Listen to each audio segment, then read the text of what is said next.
سیاست نام ہے سنوارنے کا، سدھارنے کا، اصلاح کرنے کا۔ سیاستدان وہ ہوتا ہے جو خیر خواہ ہو، جو اصلاح کا کام کرے۔ تم میں سے ہر شخص رائی ہے، رائی کہتے ہیں حکمران کو، اور ہر شخص سے اس کی رعایا کے بارے میں سوال ہوگا۔ عہد بنی اسرائیل میں انبیاء ہی سیاست کرتے تھے۔ تو انبیاء نے جو سیاست کی ہے وہ کس چیز کی ہے؟ التعظیم لامر اللہ والخدمت لخلق اللہ۔ خود آپ صلی اللہ علیہ وسلم نے بھی سیاست کی ہے۔ آپ کے بعد جو سب سے افضل ترین قرار پائے ہیں، چار جو خلفائے راشدین المہدیین ہیں، انہوں نے خلافت علی منہاج النبوہ کا فریضہ ادا کیا ہے۔ تو میدان سیاست کے اندر بھی اللہ کے نبی صلی اللہ علیہ وسلم کی ذات کو چھوڑ کر قطعی طور پر ہم کامیاب اور کامران نہیں ہو سکتے۔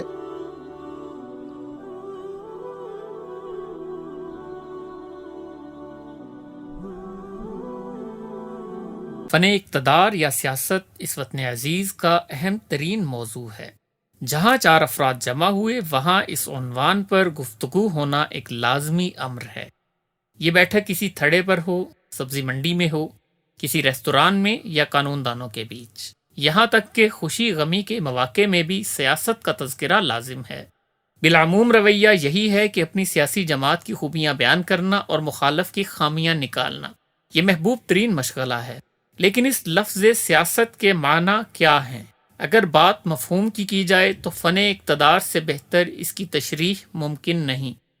سیاست چیز کیا ہے؟ ساسا یسوس و سیاستاً، یہ عربی کا لفظ ہے۔ اس کا اسم فاعل سعیس آتا ہے، اور اردو میں اور عربی میں سعیس کہتے ہیں گھوڑے کو کھریرا کرنے والے کو۔ جو گھوڑے کو کھڑا کر کے اس کو کھجلی کرتا، اس کی مٹی نکالتا اور اس کو صاف کرتا، اس کو سعیس کہتے ہیں۔ تو اس کا معنی خیر خواہی کرنا، اصلاح کرنا۔ گھوڑا کام کر کے آیا، تھک کر آیا ہے، اور اب آپ اس کی اصلاح کر رہے ہیں، اس کو مزید نئے کام کے لیے تیار کر رہے ہیں۔ تو سیاستدان وہ ہوتا ہے جو خیر خواہ ہو، جو اصلاح کا کام کرے۔ اسلام ایک جامع دین ہے۔ بلا شبہ اسلام اپنے ماننے والوں کے لیے زندگی کے ہر گوشے کے متعلق بہترین رہنمائی فراہم کرتا ہے۔ آپ کو یہ جان کر حیرت ہوگی کہ اللہ تعالیٰ کی طرف سے بھیجے گئے انبیاء علیہم السلام بھی سیاست کیا کرتے تھے۔ سیاست نام ہے سنوارنے کا، سدھارنے کا، اصلاح کرنے کا، اور ایک معنی میں سیاست کہا جاتا ہے کہ ریاست و حکومت چلانے کے لیے تدبیر کرنا۔ اور سیاست اس معنی میں بھی ہے کہ اللہ تبارک و تعالیٰ کے احکامات اور قوانین کا نفاذ اور اللہ کے بندوں، اللہ کی مخلوق کی خدمت کرنا۔ جبکہ سیاست تو انبیاء کا کام ہے، انبیاء کے بعد انبیاء کے وارثوں کا کام ہے۔ رسول اللہ صلی اللہ علیہ وسلم فرماتے ہیں کانت بنو اسرائیل تسوسهم الانبیاء، عہد بنی اسرائیل میں انبیاء ہی سیاست کرتے تھے، یعنی وہی حکمران ہوتے تھے۔ داؤد علیہ السلام ہے، بادشاہ بھی ہیں اور نبی بھی ہیں۔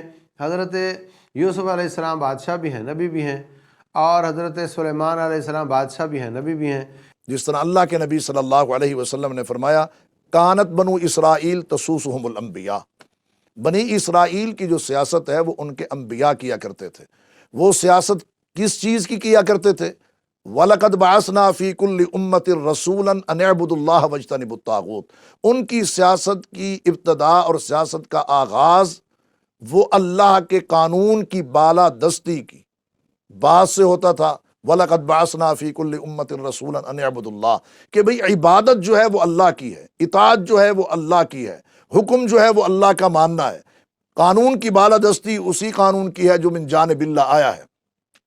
ایک تو وہ اس چیز کی دعوت دیتے تھے، اور انہوں نے جو پھر سیاست کی ہے وہ کس چیز کی ہے؟ وہ توحید کے پرچار کی ہے، وہ انسانیت کی اصلاح کی ہے، انسانیت کی خدمت کی ہے۔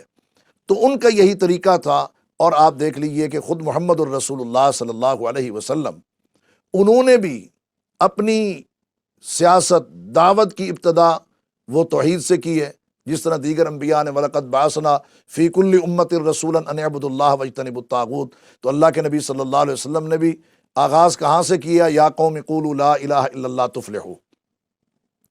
اللہ کے نبی صلی اللہ علیہ وسلم نے جہاں لوگوں کو دعوت دی ہے توحید کی طرف، اللہ کی طرف، اللہ کے قوانین کی طرف، اللہ کے احکامات کی طرف، وہاں خود محمد الرسول اللہ صلی اللہ علیہ وسلم نے دیگر انبیاء کی طرح انسانیت کی خدمت بھی کی ہے، نبوت سے پہلے بھی کی ہے اور نبوت ملنے کے بعد بھی کی ہے۔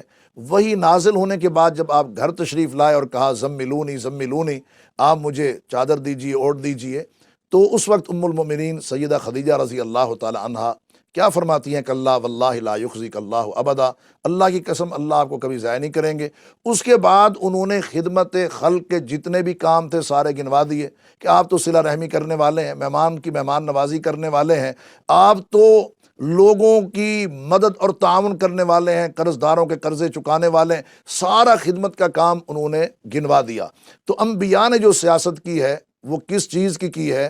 التعظیم لامر اللہ والخدمت لخلق اللہ، اللہ کے احکامات کی تعظیم کرنا، ان پر عمل کرنا، اللہ کی توحید کی طرف لوگوں کو بلانا اور لوگوں کو یہ شعور دینا اور اس بات پر ان کو گامزن کرنا کہ سب کے سب اس خالق کی طرف آ جاؤ جس نے پیدا کیا ہے، اور اس کے ساتھ ساتھ والخدمت لخلق اللہ، اور انہوں نے اللہ کی مخلوق کی، اللہ کے بندوں کی خدمت کی۔ کہ آپ صلی اللہ علیہ وسلم نے فرمایا الا کلکم رائن و کلکم مسئول عن رعیتہ، تم میں سے ہر شخص رائی ہے، رائی کہتے ہیں حکمران کو، ٹھیک ہے، اور ہر شخص سے اس کی رعایا کے بارے میں سوال ہوگا۔ تو سیاست جو ہے نا یہ دو طبقوں پر بحث کرتی ہے، رائی اور رعایا، حکمران اور عوام، ٹھیک ہے، دونوں طبقوں کے حقوق کیا بنتے ہیں، فرائض کیا بنتے ہیں، یہ ہے اسلامی سیاست، یہ ہے قرآن کی سیاست، ٹھیک ہے۔ اب ان دونوں طبقوں کو آپ یعنی سیاست کو فارغ کریں گے تو آپ ایک مادر پدر آزاد ایک معاشرہ دیکھ سکیں گے جس پر کوئی کنٹرول نہیں ہوگا، نہ رائی اور حکمران کے کوئی حقوق و فرائض اور نہ ہی رعایا کے کوئی حقوق و فرائض۔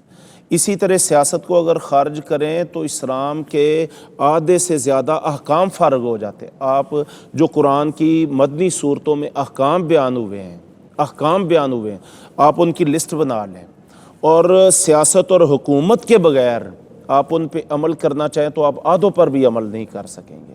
حضرت محمد صلی اللہ علیہ وسلم اللہ تعالیٰ کی طرف سے بھیجے گئے آخری پیغمبر اور رسول ہیں۔ انہوں نے مدینہ منورہ کی شکل میں دنیا کی اولین فلاحی ریاست قائم کی اور بہترین طریقے سے سیاست کر کے دکھائی۔ مدینہ منورہ کی نوزائیدہ ریاست میں با اثر یہود، صفوں میں گھسے منافقین اور طاقتور دشمن کفار مکہ کے باوجود یہ ریاست نہ صرف آگے بڑھی بلکہ چند ہی سالوں میں پورا جزیرہ عرب اس ریاست کے ماتحت ہو گیا۔ یہ اسلام کے درخشاں اصول اور زرعی روایات ہی تھیں کہ جنہیں نبی کریم صلی اللہ علیہ وسلم کے بعد ان کے خلفائے راشدین لے کر آگے بڑھے، اور اس وقت کی عالمی طاقتیں روم و فارس بھی اس مدینہ کی ریاست کے سامنے سر جھکانے پر مجبور ہو گئیں۔ خود آپ صلی اللہ علیہ وسلم نے بھی سیاست کی ہے۔ آپ کے بعد جو سب سے افضل ترین قرار پائے ہیں خلفائے راشدین، چار جو خلفائے راشدین المہدیین ہیں، تو ان کی وجہ عظمت اور وجہ برتری اور فضیلت وہ مجھے دوسری کوئی نظر نہیں آتی سوائے اس کے کہ انہوں نے خلافت علی منہاج النبوہ کا فریضہ ادا کیا ہے، خلافت اور حکومت کا فریضہ ادا کیا نبوت کی طرز پہ، تو یہ ان کی فضیلت کی وجہ ہے۔ نبی کریم صلی اللہ علیہ وسلم نے جو مدینہ منورہ میں ایک ماڈل قائم کیا، تو میں یہ سمجھتا ہوں کہ اس کی سب سے شاندار جو چیز تھی وہ یہ تھی کہ آپ صلی اللہ علیہ وسلم نے ایک معاشرہ تعمیر کیا تھا، ایک معاشرہ کھڑا کیا تھا۔ وہ لوگ، ان کے بارے میں اللہ تبارک و تعالیٰ فرماتے ہیں وَاذْكُرُوا إِذْ كُنْتُمْ أَعْدَاءً فَأَلَّفَ بَيْنَ قُلُوبِكُمْ فَأَصْبَحْتُمْ بِنِعْمَتِهِ إِخْوَانًا۔ وہ پہلے آپس میں دشمن تھے، ایک دوسرے کی جان، مال، عزت، وقار وہ اس کے حریص تھے۔ تو نبی کریم صلی اللہ علیہ وسلم نے جب اس معاشرے کی تربیت کی ہے، اس کی تعمیر کی ہے، ان کی اصلاح کی ہے، تو یہ ایک مدینہ میں ایک ماڈل اور مثالی معاشرہ قائم ہوا۔ ویسے تو اس میں ہزارہ خوبیاں تھیں، لیکن وہ بنیادی چند خوبیاں میں آپ کے سامنے رکھنا چاہتا ہوں جو مدینہ کے معاشرے کو باقی ساری دنیا کے نظاموں سے اور معاشروں سے ممتاز کرتی ہیں۔ سب سے بڑی خوبی اس معاشرے کی یہ تھی کہ وہ معاشرہ ایک نظریے پر قائم تھا۔ پہلے دن نبوت کے جب آپ صلی اللہ علیہ وسلم مکہ مکرمہ میں کھڑے ہوئے ہیں تو آپ صلی اللہ علیہ وسلم نے کامیابی اور کامرانی کی بنیاد جس چیز کو قرار دیا وہ کیا تھی؟ ایھا الناس قولوا لا الہ الا اللہ، اے لوگو تم لا الہ الا اللہ کا اقرار کر لو تفلحو، تم کامیابیاں پا جاؤ گے۔ مکے والوں نے یہ اقرار کرنے سے انکار کیا تو اللہ تبارک و تعالیٰ نے آپ صلی اللہ علیہ وسلم کو مدینہ بھیج دیا۔ مکے والے بھی جو ایمان والے تھے وہ بھی مدینہ پہنچ گئے، اور دنیا بھر سے مہاجر جو ہیں وہ مدینہ آنا شروع ہو گیا۔ مدینہ والوں نے اس لا الہ الا اللہ کو قبول کر لیا، اس کا اقرار کر لیا۔ تو سب سے شاندار خوبی جو ہمیں مدینہ کے معاشرے میں یا ریاست مدینہ میں نظر آتی ہے کہ اس ریاست کا ہر فرد جو ہے وہ لا الہ الا اللہ کے ساتھ جڑا ہوا تھا۔ اللہ کے علاوہ کسی کی عبادت نہیں ہے، اللہ کے علاوہ کسی کے سامنے جولی پھیلانا نہیں ہے، اللہ کے علاوہ کسی سے حاجت روائی اور مشکل کشائی نہیں ہے۔ الغرض وہ اس مقصد کو پا گئے تھے جس مقصد کے لیے اللہ نے فرمایا وما خلقت الجن والانس الا لیعبدون، کہ ہم نے جنوں اور انسانوں کو صرف اپنی عبادت کے لیے پیدا کیا ہے۔ تو یہ مدینہ کے معاشرے میں اللہ کی عبادت اور الوہیت اور لا الہ الا اللہ یہ ایک یعنی اس کی رٹ باقاعدہ طور پر مدینہ کے معاشرے میں آپ صلی اللہ علیہ وسلم نے قائم کی۔ یہ پہلی خوبی ہے۔ دوسری خوبی اس معاشرے کی کیا تھی کہ اس میں سنت کو اختیاری حیثیت حاصل نہیں تھی۔ جیسے ہمارے نصاب میں بعض یعنی مضامین ہوتے ہیں جن کو اختیاری حیثیت ہوتی ہے کہ آپ کر لو پھر بھی ٹھیک ہے، نہ کرو پھر بھی ٹھیک ہے، بلکہ سنت کو لازمی حیثیت تھی۔ ایک آئینی مدینہ کی ریاست کا قانون جو تھا وہ نبی کریم صلی اللہ علیہ وسلم کی سنت تھی۔ آپ کا طریقہ، آپ کا اسلوب، آپ کا اسوہ حسنہ، یہ تھا مدینہ کی ریاست کا قانون۔ گویا کہ آئینی اور قانونی حیثیت جو ہے وہ مدینہ کی ریاست میں نبی کریم صلی اللہ علیہ وسلم کی سنت کو حاصل تھی۔ تو ہر شخص سنت کا اہتمام اور التزام وہ کرتا تھا، یہ دوسری بڑی خوبی تھی۔ اور تیسری خوبی جیسے میں نے پہلے بھی آپ کے سامنے قرآن کی آیت پڑھی ہے وَأَلَّفَ بَيْنَ قُلُوبِهِمْ لَوْ أَنفَقْتَ مَا فِي الْأَرْضِ جَمِيعًا مَا أَلَّفْتَ بَيْنَ قُلُوبِهِمْ، کہ ان کے دل آپس میں مل گئے تھے، ان کے دل آپس میں مل گئے تھے۔ یہ اس کو آپ اتحاد کہہ لیں، اتفاق کہہ لیں، کہ وہ آپس میں ان کے دلوں کا ملاپ ہو گیا تھا، محبتیں پیدا ہو گئی تھی، اور ایک آپ کہہ لیجئے کہ وہ ایک جسد واحد بن گئے تھے، ان کو ایک جسد واحد بنا دیا گیا تھا۔ تو یہ تیسری خوبی ہم دیکھتے ہیں کہ مدینہ کے معاشرے میں وہ لوگ جو ایک دوسرے کا خون بہانا، جانوں کا تلف کرنا، مال لوٹنا، عزتوں کو برباد کرنا، اس کو کوئی حیثیت نہیں دیتے تھے، اب وہ ایک دوسرے کے محافظ بن گئے تھے۔ یہ تیسری خوبی تھی۔ اور چوتھی تھی تعاون اور امداد باہمی۔ اس معاشرے میں جو معاشرہ آپ نے مدینہ منورہ میں تشکیل دیا، اس معاشرے میں ہر شخص دوسرے کا تعاون کرنا اپنے لیے اعزاز سمجھتا تھا، کہ وہ معاشرہ نا تعاونوا علی البر والتقوی ولا تعاونوا علی الاثم والعدوان، یہ اس معاشرے کی آپ کہہ لیجئے چوتھی بڑی زبردست خوبی تھی کہ جب باہمی تعاون ہو تو پھر کوئی بھوکا نہیں سوئے گا، پھر چوریاں ڈکیتیاں نہیں ہوں گی، پھر ہر ایک کو اس کا حق اس کی دہلیز تک پہنچے گا۔ تو یہ ایک زبردست خوبی تھی جب ہر شخص یعنی خلافت کے ساتھ اور امارت کے ساتھ جڑا ہوا ہے، اپنی ضروریات وہاں سے پوری کر رہے ہیں، تو وہ ریاست کا وفادار ہے، وہ ریاست کے ساتھ جڑا ہوا ہے۔ اسلام میں انسانی ذہن کے ارتقاء کے لیے مکمل مواقع فراہم کیے گئے ہیں۔ ہم دیکھتے ہیں کہ نبی کریم صلی اللہ علیہ وسلم نے سربراہ ریاست کے انتخاب کے لیے واضح ہدایات نہیں دی ہیں۔ اس کی وجہ ہے کہ اس وقت عرب کا معاشرہ ایک قبائلی معاشرہ تھا۔ جبکہ اسلام نے صرف عرب تک محدود نہیں رہنا تھا بلکہ اسے تمام انسانوں کی قیادت کرنی تھی۔ یہی وجہ ہے کہ اسلام کے پہلے خلیفہ حضرت ابوبکر صدیق کو تمام صحابہ نے منتخب کیا۔ حضرت عمر کو حضرت ابوبکر صدیق نے نامزد کیا، حضرت عثمان کو کبار صحابہ کی شورا نے منتخب کیا، جبکہ حضرت علی کی تمام مسلمانوں نے بیعت کی۔ الغرض انسانوں میں سے بہترین گروہ مسلمانوں کو اس بات کی مکمل اجازت دی گئی کہ وہ اسلام کے طے کردہ اصولوں کے مطابق اپنا سربراہ حکومت منتخب کریں، اور اس کے لیے ایک جامد طریقہ کار نہیں تھا۔ پھر وَأَمْرُهُمْ شُورَىٰ بَيْنَهُمْ کے ذریعے اس پر مہر ثبت کی گئی کہ مسلمان اپنے معاملات باہم مشورے سے طے کر سکتے ہیں۔ تو اسلامی سیاست کا پہلا اصول ہی یہی ہے کہ الا لہ الخلق والامر، یہ ساری کی ساری مخلوق یہ اللہ تبارک و تعالیٰ کی ہے، اور اس مخلوق پر کسی غیر کا حکم نہیں چلے گا، حکم چلے گا تو صرف اور صرف رب العالمین کا چلے گا۔ اللہ رب العالمین کے احکامات کے آگے ہی سر تسلیم خم ہونا ہے، اور اللہ کا یہ آرڈر ہمارے ہر ادارے میں، ہمارے ہر محکمے میں، ہماری عدلیہ میں اور ہمارے ایوانوں میں امر و آرڈر، اور ہماری انفرادی اور اجتماعی زندگی میں اللہ تبارک و تعالیٰ کا جو حکم ہے وہ سب سے مقدم اور سب سے اعلیٰ ہے۔ الا لہ الخلق والامر اور ان الحکم الا للہ، جو حکم کا اختیار ہے وہ اللہ تبارک و تعالیٰ کی ذات کا ہے۔ تو پہلا اصول تو توحید ہوا، اور اسی طرح دوسرا وہ ہے رسالت، کہ اللہ تبارک و تعالیٰ نے محمد الرسول اللہ صلی اللہ علیہ وسلم کو انسانیت کی، پوری انسانیت کی رشد و ہدایت کے لیے، فوز و فلاح کے لیے، کامیابی کے لیے، کامرانی کے لیے بھیجا ہے، اور اللہ کے نبی صلی اللہ علیہ وسلم نے تمام تر شعبہ زندگی میں انسانیت کو رہنما اصول عطا کیے ہیں، اور وہ سارے کے سارے من جانب اللہ ہیں۔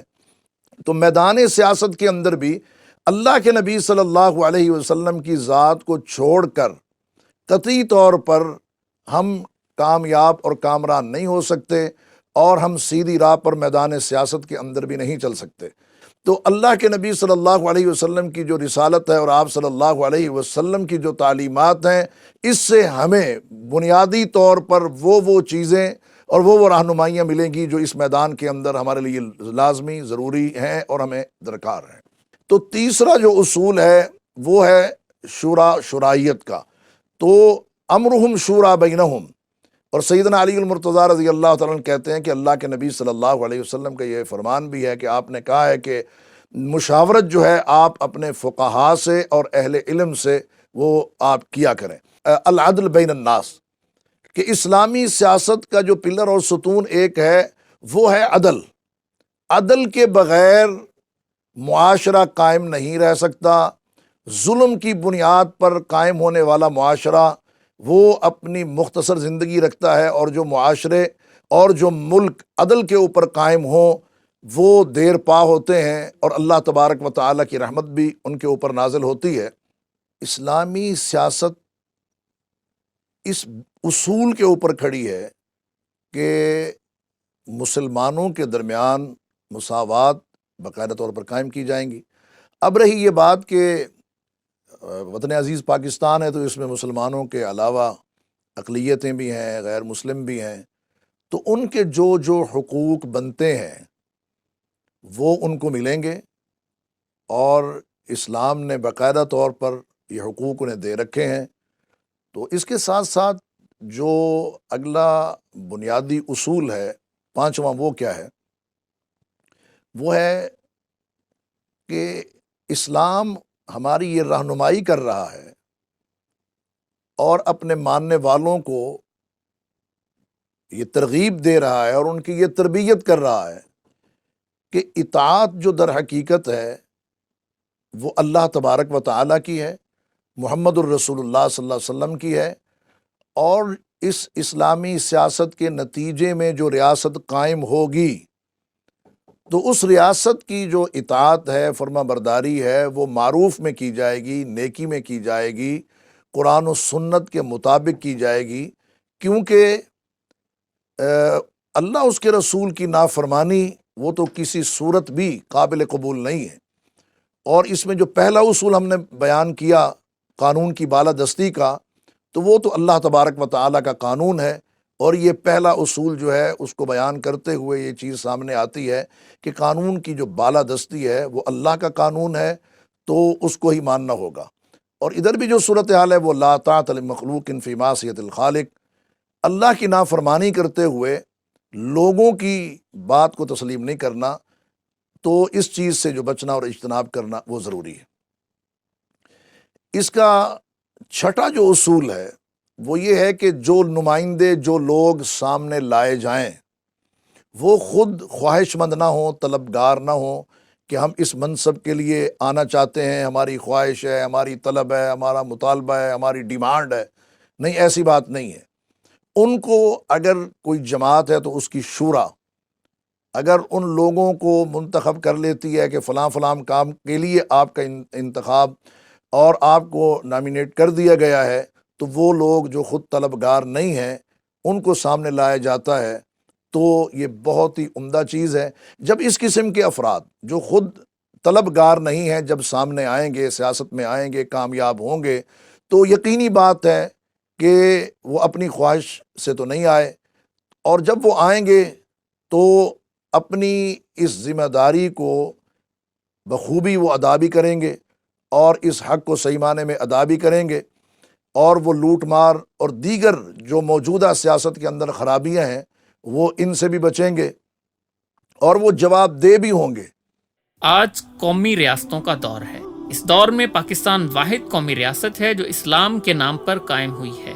اس وطن عزیز کی تمام تر جد و جہد کلمہ طیبہ لا الہ الا اللہ محمد رسول اللہ کی بنیاد پر تھی۔ یہی وجہ ہے کہ مدینہ منورہ کے بعد اسلام کے نام پر قائم ہونے والی اس ریاست کو ہم مدینہ ثانی بھی کہتے ہیں۔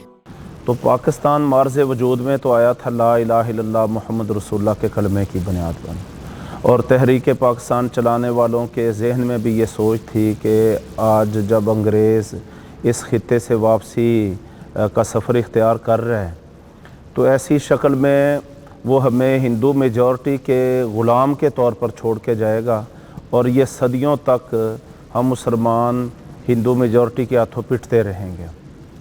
تو ایسی شکل میں 23 مارچ 1940 کو منٹو پارک میں جو بر صغیر کے مسلمانوں کا ایک اجلاس عام ہوا، مسلم لیگ کے زیر اہتمام اور قائد اعظم کی زیر صدارت، تو اس میں بنیادی طور پر یہ بات طے کی گئی تھی کہ ہم مسلمان ہیں، ہماری تہذیب، ہماری ثقافت جدا ہے، تو ہمیں ایک ایسا وطن عزیز چاہیے جہاں ہم اسلام کی تابناک تعلیمات کے مطابق زندگی گزار سکیں۔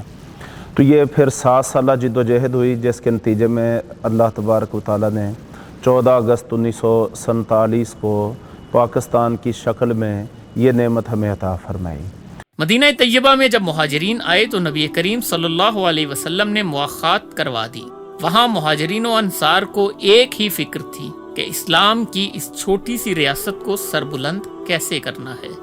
بلا شبہ مسائل کے معاملات وہاں بھی تھے، لیکن مہاجرین و انصار نے جو کردار ادا کیا، اس نے مدینہ کو وہ ریاست بنا دیا جس کے بارے میں نبی کریم صلی اللہ علیہ وسلم نے فرمایا تھا، امرت بقریۃ تأکل القری یقولون یثرب وہی المدینہ۔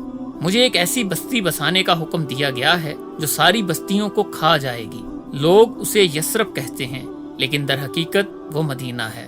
لیکن پاکستان کے معاملے میں کیا ہوا؟ یہاں جن لوگوں نے قیام پاکستان کے لیے جدوجہد کی اور قربانیاں دیں، وہ پاکستان آتے ہی کلیم اور اپنی روزی روٹی کے حصول میں لگ گئے۔